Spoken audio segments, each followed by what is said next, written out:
nuestro, el diputado José Luis Esper, cuando dijo que Fred Machado lo había convocado para hacer un trabajo para Minas del Pueblo y que de ahí había cobrado los $200.000. Hola, ¿cómo estás, Héctor? Buen día. Hola, ¿cómo está? Buen día, un saludo hasta Buenos Aires.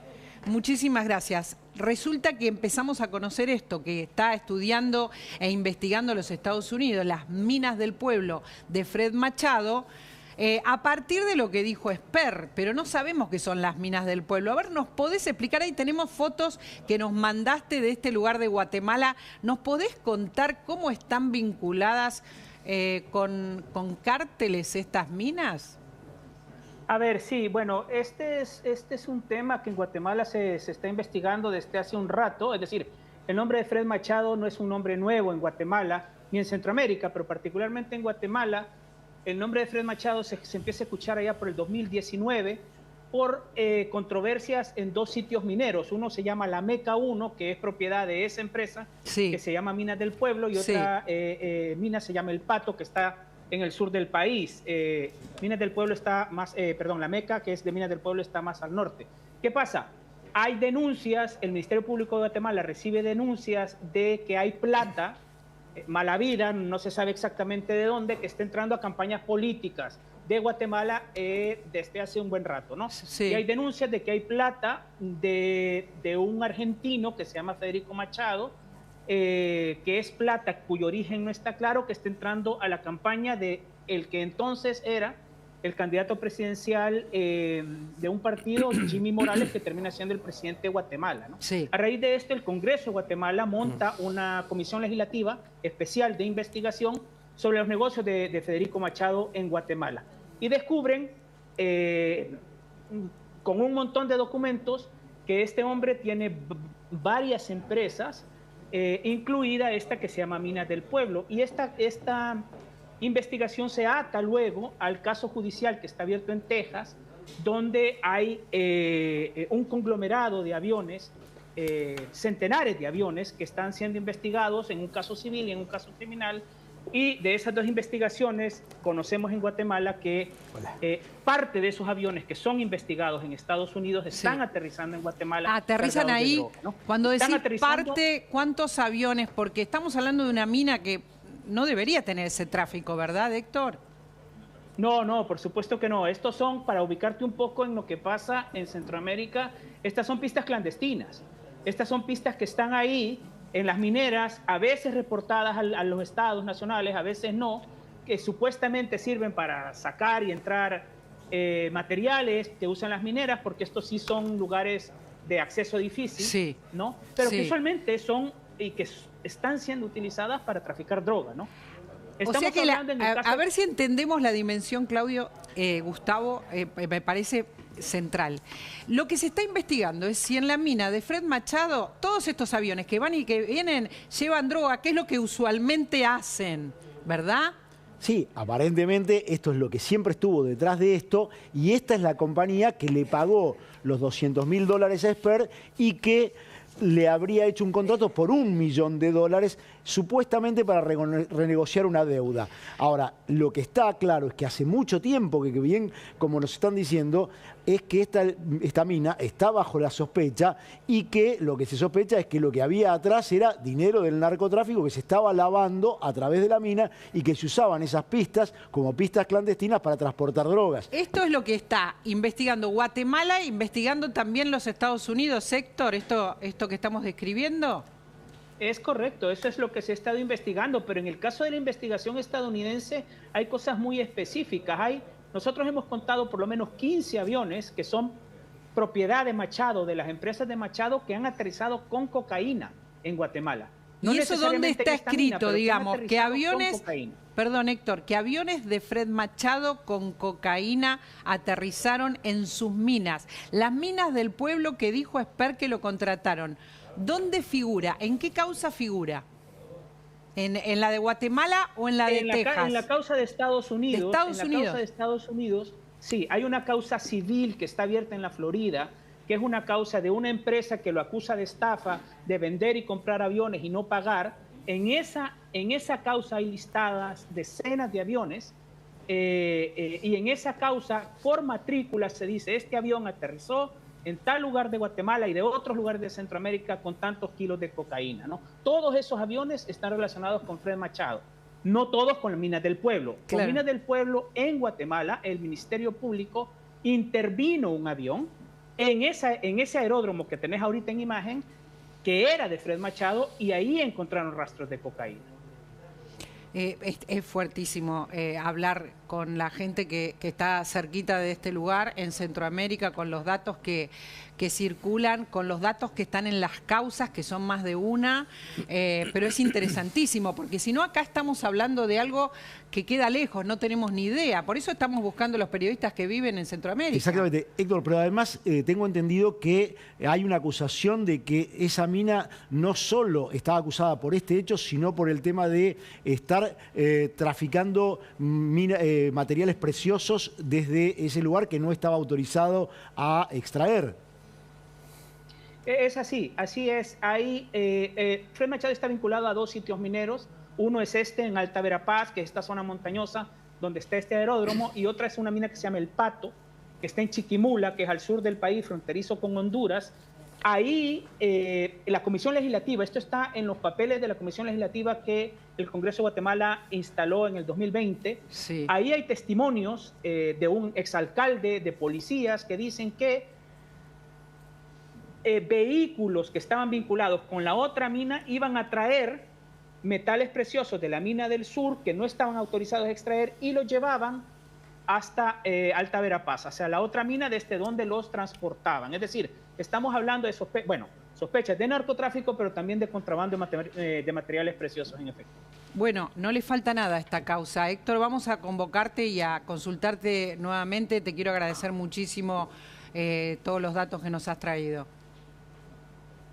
Bueno, muchas gracias, un gusto. Un placer. Héctor Silva Ábalos es guatemalteco, trabaja desde El Salvador para un medio de Guatemala, y de esto que estamos hablando es moneda corriente, Claudio. Sí, hay muchos periodistas, aprovecho para decirte, muchos periodistas de Guatemala que están en el exilio. No sé si es el caso de Héctor, esto es muy frecuente y esto es un drama que se está viviendo en la región. Por otro lado, Fred Machado tiene como abogado al mismo abogado que tiene el presidente. Sí, Oneto. Francisco Oneto. Lo que uno debería haber supuesto es que el presidente le haya preguntado a su abogado quién es Fred Machado, que está involucrado con su primer candidato. Y la verdad que sorprende que no lo hubiera hecho y que, estando esta situación de por medio, no hubiera tomado alguna determinación. Llegó María Eugenia Talerico y está con nosotros y quiero que diga algo al respecto, porque venimos hablando de todas las consecuencias que deja el caso Esper. Y esto lo trajimos aquí, esta entrevista que logramos con Héctor Silva Ábalos, tiene que ver con algo que desconocemos, pero que es gravísimo. Es gravísimo, y la verdad que la moción de privilegio que sucedió en el Congreso cuando había aparecido la transferencia hace un tiempo ya denotaban una alarma que nadie escucha. La gravedad que tiene, como recién decía bien Claudio, que el abogado del narco sea el abogado del presidente, el abogado de Spagnuolo, y cuando uno estudia lavado de dinero proveniente de distintos ilícitos, como es en este caso el narcotráfico, la red de los abogados es uno de los datos a tener en cuenta. Entonces esto es de una tosudez política muy preocupante, porque estamos hablando del dinero narco en la política. Los vínculos de José Luis Esper no son presuntos. Lo que no sabemos es hasta qué punto sabía o no sabía. La verdad es que... Si Oneto es el abogado, está todo muy complicado. No. Está todo muy conectado. Han minimizado la penetración del dinero narco al punto que también tienen una candidata senadora nacional en la provincia de Río Negro, donde el socio de Fred Machado entró al Congreso con esa persona.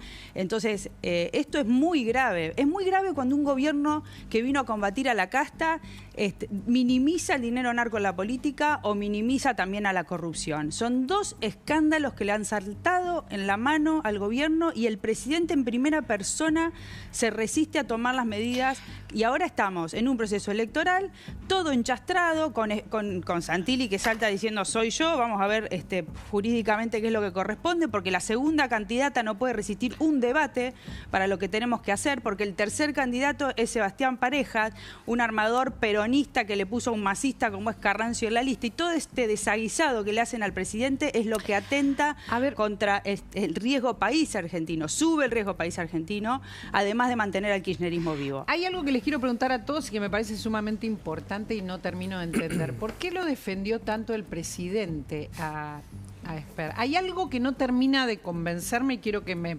expliquen.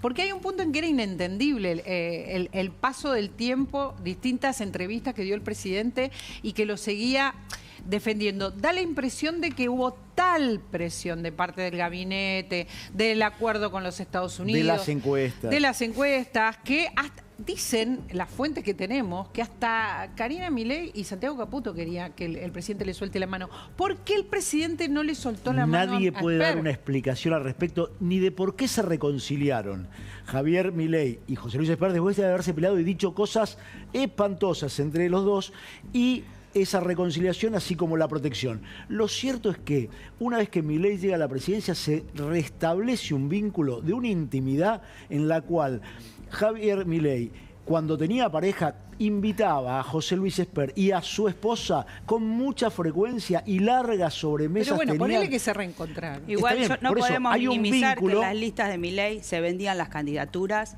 que el poder del dinero narco es muy grande y no lo podemos minimizar frente a la tosudez de un presidente que no se podía desprender de la figura. María Eugenia, ahí yo te pregunto algo, porque hay algo muy extraño, que el presidente minimizó la importancia del lavado de dinero y de perseguir las transacciones de los supuestos vínculos con el narcotráfico y rebajó restricciones para ese tipo de cosas, porque dijo, el narcotráfico se combate con el Código Penal. Digo, esto es una realidad que hizo el presidente. Sí, pero después lo llamaron de Estados Unidos para decirle, me parece que el Gafi nos estaba evaluando y que el dinero narco está muy atento a las jurisdicciones donde se puede meter, ¿no? Obviamente han querido relajar los controles, por ahora con algunos resguardos porque tenemos la lupa del Gafi en la Argentina.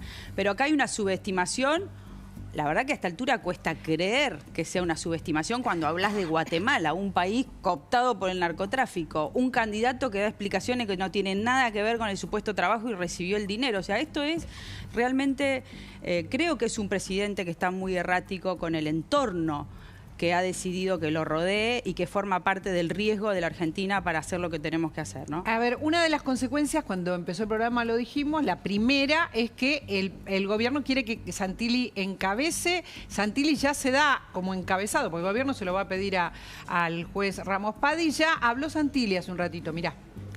Como vos decías, Rogelio, mira, quedan 15 días de campaña, 17 días de campaña para ser más precisos. Y nosotros tenemos que, yo por lo menos tengo que dejar el alma para pedirle a los bonaerenses que no fueron a votar, que tal vez el esfuerzo que vinieron haciendo estos 20 meses fue durísimo, allá en septiembre, una elección muy dura, muy difícil, que vayan a votar, porque está en juego seguir hacia adelante, no volver atrás, seguir con un cambio que llevó adelante el presidente de la Nación, Javier Milei, y los gobernadores que han hecho también un esfuerzo, y la sociedad empezó, porque el esfuerzo lo hizo la gente. Bueno, a ver, Sheila Bilker, Cristian Boutier, ¿cómo va a ser Santilli? Va a dejar el alma, dijo.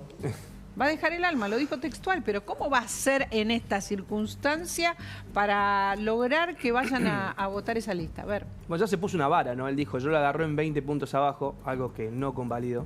No estaba, no había diferentes. ¿Cuánto te da vos? Yo no vi grandes diferencias. Yo consideraba que Esper había que correrlo porque marcaba un techo y era la garantía de la derrota de la Libertad Avanza en Provincia de Buenos Aires. Espérate, cuando él dice Esper, es Esper. Bueno, Esper, pero en Córdoba se dice Esper. Ese país. Bueno, ¿viste? Con Pagni también te cambia, te dice Choli. Claro, bueno, pero yo traduzco. Bueno, Esper tenía un techo y era un problema para la campaña a nivel nacional. Sí. Claramente era el foco de conflicto. Sí. Pero él plantea que puede perder por 9. Yo creo que va a estar mejor porque ya estaba mejor la situación. O sea, la situación... ¿Cuánto te da vos? En el medio del escándalo Esper hiciste mediciones, ¿verdad? 6 puntos a favor del peronismo. 6 puntos abajo en provincia. A favor del peronismo. Hasta ahora. Sí. Ahí está, mirá, acá lo estamos compartiendo, estas son las mediciones, porque ustedes saben que a esta altura hacen mediciones todos los analistas. Un temita va a ser medir si se cambia o no la boleta, porque ¿cómo podés preguntar por Santilli si no está Santilli en la boleta? Claro. ¿Se entiende? O sea, No, va a ser un chino medir ahora en la provincia de Buenos Aires si es que no cambia. Pero acá la clave es ver la tendencia. La tendencia a mí me marca. Era un chino, ya era un chino con la boleta única. Porque la dificultad es medir la inasistencia electoral. Absolutamente. O sea, este es el corazón, el meollo del problema que el gobierno tenía previo al escándalo de Spert y sigue teniendo ahora, creo, de un modo agravado. Sí. Yo veo raro tus números igual, porque si vos caminás la provincia de Buenos Aires... Lo veremos. Es que, a ver, te digo la verdad, yo aplico sentido común, y obviamente decís esto no tiene sentido común. Lo que creo es que la elección de la provincia de Buenos Aires, de los 13 puntos que fueron sorpresivos, han gestado un movimiento, tocado una fibra en un voto anti-K que ve con malos ojos que el gobierno de Milei, pero principalmente se define anti-K. Entonces eso ha gestado un corrimiento, no solamente en provincia de Buenos Aires, sino a nivel nacional. Porque cuando medimos también a nivel nacional, más allá de provincia por provincia, estás viendo de que la participación a nosotros nos marca que va a ser superior. Superior a la tendencia general. Con lo cual están yendo a votar los enojados con Milei, que ya fueron en provincia de Buenos Aires, y están yendo a votar los apáticos de Milei. Yo pido el voto de los desilusionados de Milei. No, es que la única opción sin peronistas, clara, precisa, que tiene la provincia de Buenos Aires es la que encabeza Potencia. Ahora, lo cierto es que hasta acá lo que ha hecho el gobierno es correr el eje de lo que venía sosteniendo hasta hace 2 meses. ¿Cuál era el eje?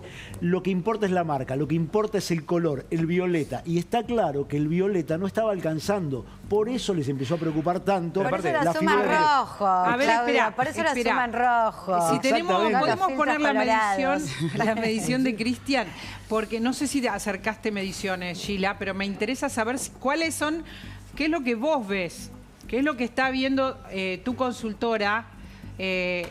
¿Cuál es tu análisis en relación porque están midiendo ahora, verdad? Y entiendo que ya estaba el escándalo Spert en la mesa. El impacto del caso yo creo que lo vamos a empezar a ver en términos electorales en esta semana recién, porque es un caso que fue increcendo, es un increscendo. Entonces, ahora vamos a poder ver esta semana, creo, el impacto. Nuestros números, digo, por supuesto, igual que como Cristian, tenemos al peronismo primero en la provincia de Buenos Aires, pero con una diferencia un poco más grande. ¿Cuál es la diferencia que tenés entre uno y otro? Mira, alrededor de 8 puntos. 8 puntos. El gran interrogante acá es, se van a movilizar, y en una escena donde todavía el candidato del peronismo, bueno, le falta, digo, a Jorge Tayana todavía le falta un poquito más de exposición, que siga la campaña, porque todavía tiene niveles de desconocimiento, yo diría considerables para encarar la elección. De todos modos, se está prefiriendo sello. A ver, la pregunta tienen algo para mostrarnos mientras. Por favor, lo van poniendo a medida que lo venimos hablando. Es de Cristian Boutier, porque no tenemos lo de Sheila. Dale, Sheila. A ver, lo que yo te planteo es, la preferencia hoy es una preferencia por sello. Y creo que la otra gran novedad, que no sé si vos la ves, Cristian, la otra gran novedad en la escena es que a nivel nacional el peronismo crece. El peronismo está creciendo. A ver, sí, crecen la imagen de las figuras nacionales del peronismo, crece la posibilidad de voto, el techo electoral del peronismo. Es parte de la polarización, o sea, la elección de provincia de Buenos Aires llevó a una polarización. Está bien, pero yo lo que digo ahí, Provincias Unidas, sí, porque por ejemplo en Córdoba, Natalia de la Sota está por arriba de los 12 puntos y está claro que está pescando el especial antica, que en su momento pescó Pablo Carro en 2017, que es candidato ahora, y que está pescando en esa pecera también, que no es más de 15 puntos, no la pecera. Pero yo lo que voy es que la polarización lleva a que la definición, el marco de una elección nacional, sea a favor de Milei o en contra de Milei, los que representan... Cristian, lo que vimos hasta ahora en septiembre, a ver, me da la impresión de lo que vimos en la elección de septiembre, o sea, digo, vamos a analizar en base a lo que tenemos. Lo que sabemos es que hubo un ausentismo importante. Sí. Se presume que ese ausentismo fue gente que, o sea, la lectura es, el peronismo no tuvo un voto más, es decir, se piensa como una fuerza estática, y los que rechazaron a Milei de alguna manera se quedaron en su casa guardaditos y dijeron, sí, yo no voy. Como las PASO del 2019. Yo no voy. Y los 15 puntos de... ¿Cómo? como las PASO del 2019 y los 15 puntos de Alberto Fernández. La lectura, Cristian, de eso es un peronismo estático. Por eso te preguntaba, nosotros vemos al peronismo creciendo, ¿ves algo del orden, ves algo similar? O sea, pequeños corrimientos, por supuesto, de márgenes, pero lo que vas viendo es, bueno, empieza a aparecer un cambio de tablero. Milei pierde, el liderazgo generalizado en el ranking de imágenes, ya no es más la principal figura nacional, la lidera un peronista, la lidera Axel Kicillof. Los pisos y techos electorales, que tiene que ver con esa preguntita de ¿usted seguro votará o podría llegar a votar? ¿Crece el podría llegar a votar? Por supuesto, el candidato de la oposición, arriba de 56 puntos. Te quiero preguntar sobre algo que tiró Boutier, que me parece re importante, que es ¿cómo se mide, cómo se sabe si en las boletas todavía figura Esper y quizás incluso figura Esper definitivamente? Porque por más que el gobierno quiera reimprimirlas, no sabemos si lo va a poder hacer. Es muchísima plata, va a estar discutido. Sí. Entonces va a estar Esper, digamos, ¿eso realmente le quita votos al gobierno? Yo creo que sin lugar a dudas es un problema. O sea, vos preguntás cómo se mide eso. Eso se podría llegar a medir de modo experimental con investigación cualitativa. ¿no? ¿Con cuál? Con estudio de simulación electoral. Yo creo, y ver si hay rechazo o no hay rechazo. Yo creo que esto lo resuelve la política de esta manera. El gobierno conversa con Martín Mena y con Guado de Pedro. Conversan con ellos. Entonces, ¿conversa con Guado de Pedro el gobierno? Sí, conversan con Guado de Pedro y lo aprendimos durante el trámite de la propuesta del juez Lijo hacia la Corte, esa pelea que dimos. Bueno, conversó en ese momento, pero después no sé si conversan para tumbar ficha limpia, conversan para los pliegos de los jueces federales, después vienen las negociaciones, que es muy malo con negociar en esos términos, ¿no? Pero yo creo que hoy las conversaciones se activan ahí y después están los peronistas de la provincia que dicen, no, a nosotros nos conviene Reinhardt, que es menos competitiva que Santilli, y esto se va a arreglar de esta manera. ¿Quién tiene más lobby o capacidad de negociación en el Juzgado de La Plata? Y es la interna peronista o de este tipo de diálogos lo que van a determinar diciendo quién va a encabezar la boleta. O sea, vos lo que estás diciendo es que la Cámpora, a través de Guado de Pedro, va a negociar con Ramos Padilla. Yo digo que entre ellos conversan y se conocen, que pero hablemos de nombres. Que la consultora donde se ha asesorado para las candidaturas presidenciales en un momento de Guado, los vínculos que puedan tener con Martín Mena existen, y que a partir de ahí se va a activar todo el lobby para dejarlo a Santilli en la boleta y por supuesto ver cómo se aceleran los trámites electorales de audiencias que hay que tener y demás para aprobar la nueva boleta y ver si llegan. En el mientras tanto está Malena Garbariri diciendo, vamos a impugnar, tiene que ser la mujer, se desplaza esto para arriba, las impugnaciones que va a hacer. Entonces, son esa pelea lo que define la interna peronista, decís vos, ¿no? Son esas cuestiones las que definen. Lo va a definir una interna. Diego Armesto me mira, pero a ver, Claudio, Jacqueline, Diego, ¿es así como describe María Eugenia? ¿Vamos a depender de una interna y de quién negocie con el juez? A ver, en el caso Crexel, las personas que acaba de nombrar Talerico participaron como amicus y se presentaron el colectivo de mujeres para que no caiga Talerico. Entonces, el proceso electoral, que tiene plazos muy cortos de 24 horas, si no me equivoco, va a ser que, vuelvo a repetir, que el juez electoral de La Plata, en su competencia, resuelva. Lo van a negociar. No lo van a negociar porque termina en Cámara. Termina en Cámara y la Cámara puede apelar. Y la Cámara Electoral debería tomar los antecedentes que obviamente que no existen, porque esto es boleta única papel.